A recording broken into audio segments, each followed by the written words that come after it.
آج میں نے یہ فیصل وارڈا صاحب کا یہ بیان میں سن رہی تھی، وہ تو کہہ رہے کہ 20 جنوری یعنی کہ ظاہر سی بات ہے ٹرمپ انتظامیہ نے آنا ہے، بائیڈن انتظامیہ بس چلی گئی ہے سمجھیں، تو وہ اتنی کوئی پریشانی کی بات نہیں ہے، وہ سفارتکاری ڈپلومیسی سے اس معاملے کو سالو کر لیا جائے گا، وہ اتنا پریشان نہیں کریں گی آپ کو یہ 20 جنوری کے بعد کے واقعات۔ کچھ اطمینان ہوا ایسی سٹیٹمنٹ سن کے آپ کو، یا آپ کو لگتا ہے کہ ابھی دباؤ ہے اور مزید آئے گا بھی 20 جنوری کے بعد؟ نہیں ماریا، مجھے اس چیز سے کبھی نہ پریشانی ہے نہ مجھے کوئی خوشی ہے کہ ٹرمپ انتظامیہ آئے گی تو اس سے سفارتی تعلقات بہتر کر کے آپ دباؤ کم کر لیں گے۔ میں بڑا کلیئر ہوں کہ اس کے لیے دباؤ تھا، دباؤ ہے، اور وہ دباؤ کبھی ذوالفقار علی بھٹو کے لیے نہیں آیا، وہ کبھی دباؤ نواز شریف کے لیے نہیں آیا۔ پاکستان کے اندر دباؤ آتا رہا ہے، پاکستان کے دوست ممالک کی جانب سے، جب مارشل لاء لگتے ہیں، جب ذوالفقار علی بھٹو کو پھانسی پہ لٹکایا جاتا ہے، جب نواز شریف کو ہائی جیکر بنا کر سزا دینے کی کوشش کی جاتی ہے، جب عمر قید دی گئی اور اس کو سزائے موت میں بدلنے کے لیے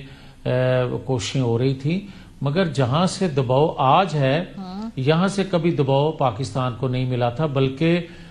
پاکستان کے اندر جو کچھ ہوتا تھا اس کو سپورٹ حاصل ہوتی تھی ان قوتوں کی جن کا ذکر آج میں کر رہا ہوں۔ لیکن جاوید عزیز صاحب، کلنٹن انتظامیہ نے نواز شریف صاحب کو طیارہ ہائی جیکنگ کیس کے بعد فیسیلیٹیٹ کیا تھا، اب یہ تاریخ کا حصہ ہے، ریکارڈ کا حصہ ہے، تو وہاں سے اور وہ آنر کیا گیا، نواز شریف صاحب کو ملک سے باہر جانے دیا بھی گیا تھا، اور کلنٹن خود بذات خود اس کے اندر اپنا کردار ادا کر چکے ہیں، تو کیا یہ انپریسیڈنٹڈ ہے؟ اس سے پہلے کبھی نہیں ہوا ملک میں؟ جی نہیں، آپ بالکل ٹھیک کہہ رہی ہیں، مگر مجھے سوال آپ سے پوچھنے کی اجازت ہونی چاہیے۔ مجھے یہ بتائیں کہ نواز شریف نے ملک کے خلاف کون سا ایسا کام کیا تھا ان کے حق میں جس کی وجہ سے کلنٹن نے نواز شریف کی رہائی کی کوشش کی، یا اس کے بدلے کون سی ڈیمانڈ کی تھی؟ جبکہ عمران خان کے لیے جو کچھ ہوا ہے یا عمران نے کیا ہے وہ میں بتا دیتا ہوں۔ جو ٹرمپ صاحب آج یا آنے والے 20 دنوں کے بعد ہیں، ان پر احسان ہے عمران خان کا۔ امریکہ چاہتا تھا کشمیر ایشو پہ انڈیا اور پاکستان کا مسئلہ حل ہو، اور عمران خان صاحب مسئلہ حل کر کے آئے تھے۔ ٹرمپ مشکور ہیں کہ انہوں نے ان کو ثالث مقرر کیا اور مقبوضہ کشمیر پہ انڈیا نے قبضہ کر لیا، اور سی پیک نواز شریف کو سی پیک کی سزا دی گئی تھی، ہٹانے کے وقت بھی نواز شریف کو سزا دی گئی تھی نیوکلیر پاور بنانے کی پاکستان کو، جبکہ عمران خان کو اس کا ایوارڈ دیا جاتا ہے کہ اس نے 3.5 سال سی پیک بند رکھا۔ اب مجھے یہ بتا دیں کہ اگر نواز شریف کے لیے کسی نے کوشش کی ہے رہائی کی تو اس کے بدلے پاکستان کے مفادات کا کیا سودا ہوا ہے، اور عمران خان کے لیے اگر کوشش ہو رہی ہے تو اس کے لیے یہ جو آپ گفتگو کر رہے ہیں جاوید لطیف صاحب، یہ بڑی وہ جس کہتے ہیں نا ہم دائروں کے سفر میں، میرے سامنے یہ بیان ہے اس وقت حمید گل صاحب کا، جنرل چشتی کا، جب کلنٹن صاحب نے نواز شریف صاحب کو فیسیلیٹیٹ کیا تھا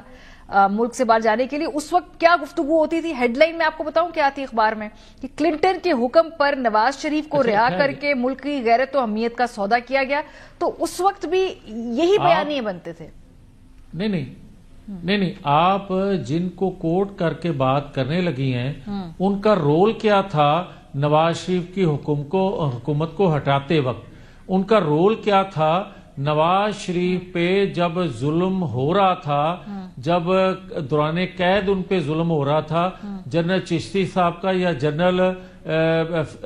حمید گل صاحب کا؟ اور پھر جنرل حمید گل صاحب جو ہیں وہی تو پی ٹی آئی کی بنیاد رکھوانے والوں میں سے ایک ہیں۔ عمران خان کو لانچ کرنے والے حمید گل صاحب کے حوالے سے سب جانتے ہیں، وہ الگ بات ہے کہ پھر آخر میں آ کے ان کو جب اس کا اصل چہرہ نظر آیا تو حمید گل صاحب پیچھے ہٹ گئے، مگر پہلے تو اس کے ساتھ تھے۔